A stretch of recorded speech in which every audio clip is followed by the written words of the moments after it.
Baik, bismillah, assalamualaikum warahmatullahi wabarakatuh. Salam olahraga.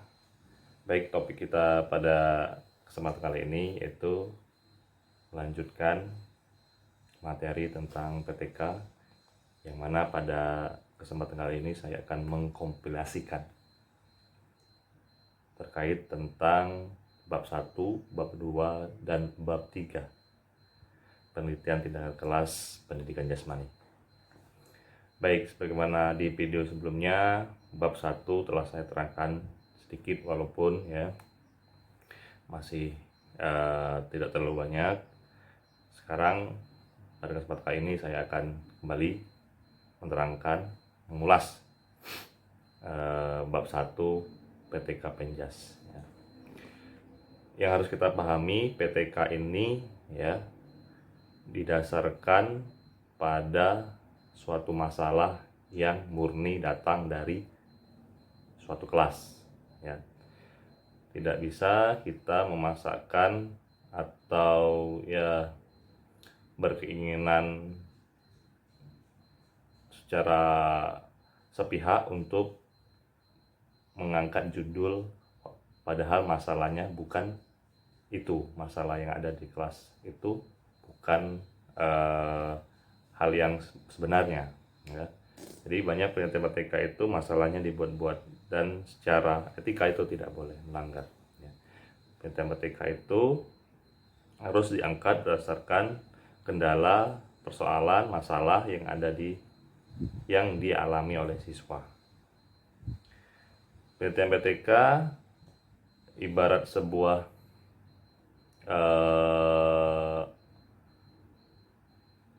penyakit ya. Jadi kita dituntut untuk mencari obatnya. Ibarat ada sebuah penyakit, obatnya kita cari sendiri, kita deteksi sendiri penyakit itu di mana letaknya, kemudian kita cari sendiri obatnya. Ya, itu ilustrasi yang mudah dipahami ya untuk kita agar mengetahui tentang PTK ini. Penyakitnya itu apa? Penyakitnya macam-macam. Kalau di dalam dunia penjas, misalkan anak belum bisa melakukan gerakan teknik dasar syuting dengan benar, misalkan. Kemudian di dalam penjas juga apa saja penyakitnya? Penyakit dalam hal ini adalah kekurangan-kekurangan yang ada di dalam kelas ya. Anak belum bisa melakukan tolak peluru dengan baik dan benar. Nah, itu penyakit. Kita cari, kita identifikasi di bab 1 ya. Bab 1 deteksi. Ternyata apa saja yang menjadi kendalanya itu kita harus tahu. Misalkan contoh dari identifikasi masalah PTK di bab 1 itu yaitu kurangnya guru dalam memberikan variasi latihan atau variasi gerakan, sehingga anak tidak bisa melakukan secara maksimal, tidak mempunyai ya gerak motorik yang bagus. Misalkan kurangnya minat siswa, kita lihat. Bisa juga kita identifikasi itu masalahnya, kita tulis satu-satu di identifikasi masalah di bab 1 ya. Karena di bab 1 itu kan ada latar belakang, identifikasi masalah, rumusan masalah ya. Oke, kalau latar belakang sudah saya jelaskan ya di video sebelumnya. Latar belakang itu seperti piramida terbalik. Artinya penjelasannya atau penjabarannya dijelaskan dari hal-hal yang umum ya sampai ke hal-hal yang khusus ya. Jelaskan dulu latar belakang profil sekolah yang ingin kita misalkan teliti, kemudian mengerucut kembali fenomena yang ada di sekolah itu. Ternyata anak banyak yang memiliki keterampilan yang lemah atau kurang. Nah, bisa kita identifikasi lagi, mengerucut paling bawah berdasarkan hasil temuan awal peneliti, nilai anak ataupun hasil tes yang dilakukan oleh peneliti ternyata 50% anak kelas 3 di SMA tersebut belum bisa teknik dasar passing bawah dalam bola voli. Itu di terbelakang. Ditutup dengan berdasarkan hal itu peneliti tertarik ya untuk membantu guru, jika ia bukan guru, untuk membantu guru melakukan action research atau penelitian tindakan kelas di kelas tersebut.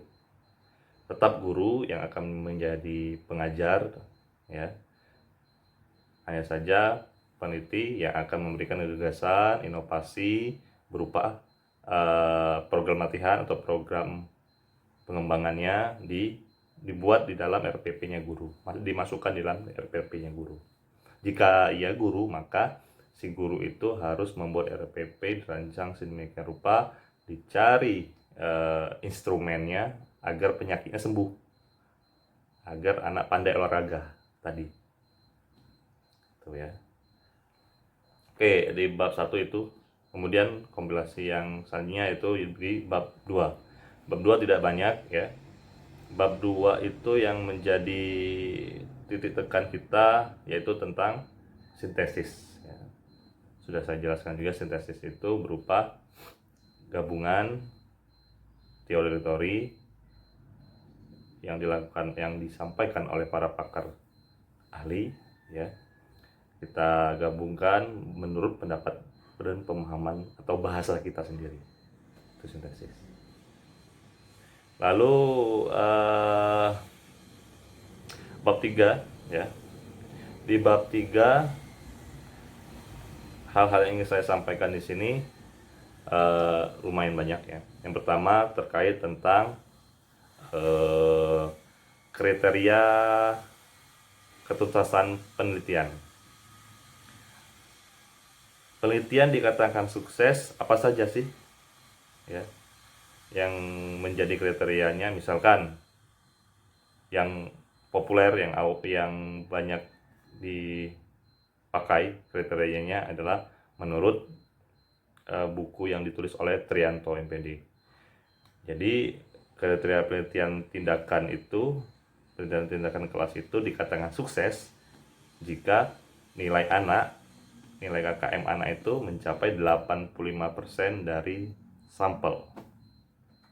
85% jumlah siswa itu harus minimal mendapat nilai KKM.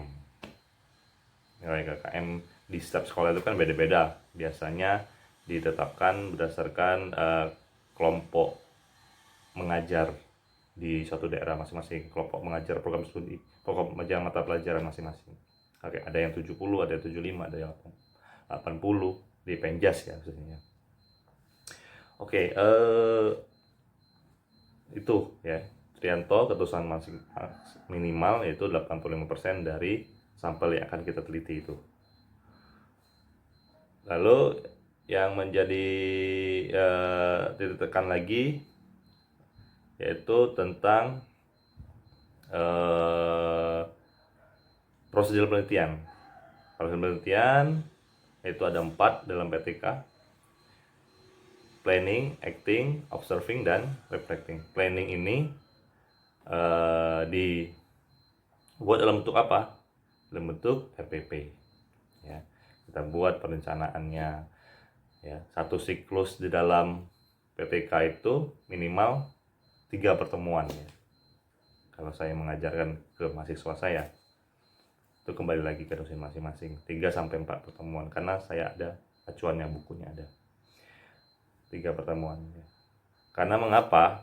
Kalau terlalu lama, misalkan satu siklus 8 pertemuan, khawatir nanti tidak teruji, ya, tidak teruji obatnya ini baik atau buruk. Ibarat sebuah obat kalau diminum sekali langsung sembuh kan hebat, bagus. Ya. Begitu juga metode yang kita gunakan. Sekali kita praktekkan metode pendekatan bermain misalkan, langsung anak itu bisa improve, meningkat nilainya. Itu kan bagus. Hanya satu pertemuan. Tapi di dalam dunia penjas tidak mungkin satu pertemuan ya langsung bisa, mustahil. Dalam belajar gerak, apalagi anak-anak yang jarang olahraga, bisa langsung meningkat nilainya. Untuk itu kita butuh 3-4 pertemuan. Nah, kalau terlalu banyak berarti obatnya yang keampuh ya. Bisa jadi bukan obatnya yang ampuh nanti, karena memang dia sudah sering latihan 8 kali pertemuan itu terus metodenya, ya bisa juga akhirnya kan. Jadi obatnya, keampuhannya dipertanyakan ya. Yang menjadi standar itu 3 pertemuan yang masuk secara logika ya. Keampuhan obat, maksudnya keampuhan metodenya itu mantap atau kurang ya. Baik, 3 pertemuan satu siklus ya. Tidak boleh menetapkan siklus dulu di dalam dunia PTK. Dia mengalir sesuai dengan kejadian yang ada di lapangan. Jika memang kurang dari 85%, tetap terus sampai siklus 2 ataupun siklus 3. Karena kriteria ketuntasan penelitian kita targetkan 85% dari jumlah sampel. Itu kriterianya. Baik,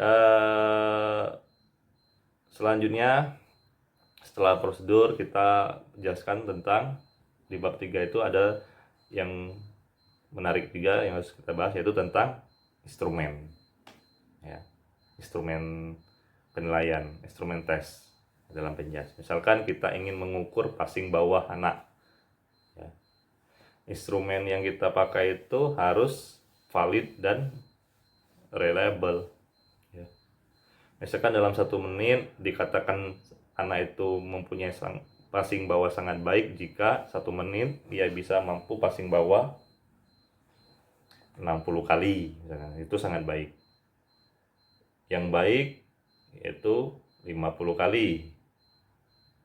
Yang cukup 30-49 kali passing maksudnya. Nah, yang menentukan total berapa kalinya itu dan menjustifikasi bahwa kalau 60 kali itu sangat baik, 30 itu cukup, itu ahli. Maka kita di dalam membuat instrumen tes di dalam dunia penjas harus diuji pakarkan atau di expert judgment. Di judgment oleh orang yang expert, maksudnya orang yang ahli. Siapa? Pelatih bisa, yang berlisensi ya. Guru yang benar-benar paham, dibuktikan dengan pengalaman piagam misalkan. Harus ada bukti di atas kertas dong ya. Kemudian apalagi dalam pembuatan mengukur minat misalkan. Instrumen minat itu kan kita buat oleh pakar bahasa juga tentunya. Kita datangi pakar bahasa, apakah kuesioner yang kita ingin mengetahui ini minat, kita buat kuesioner. Nah, kuesioner itu kita datangkan ke para pakar bahasa. Mudah dipahami nggak kuesioner yang kita, kata-kata di dalam kuesioner itu yang kita buat? Jangan mempersulit pembaca, yang mempersulit anak. Jadi anak itu bukan malah ngisi soal kuesioner, malah bingung dengan bahasanya terlalu tinggi misalnya, seperti itu. Itu ya kompilasi bab 1, bab 2 dan bab 3 ya. Adapun yang menjadi tambahan atau pertanyaan bisa disampaikan di komentar ya. Jangan lupa subscribe and comment, like ya, kan grup saya. Terima kasih, salam olahraga. Assalamualaikum warahmatullahi wabarakatuh.